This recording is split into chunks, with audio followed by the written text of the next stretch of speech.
If you've ever looked at the tone curve in Lightroom and wondered what all those sliders and points actually do, this video is for you.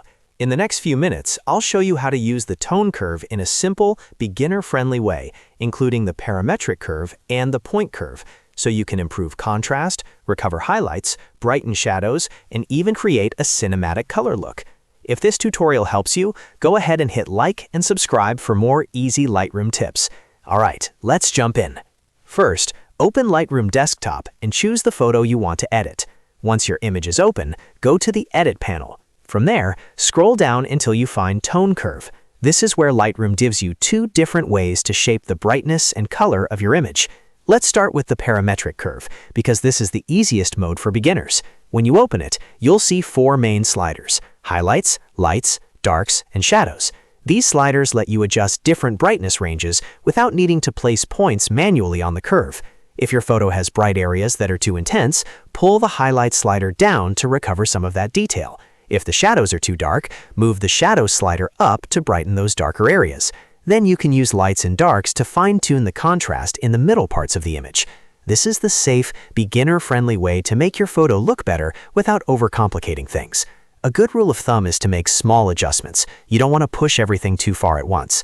A slight change in highlights or shadows can make a big difference, especially if you're working with portraits, landscapes, or low-light images.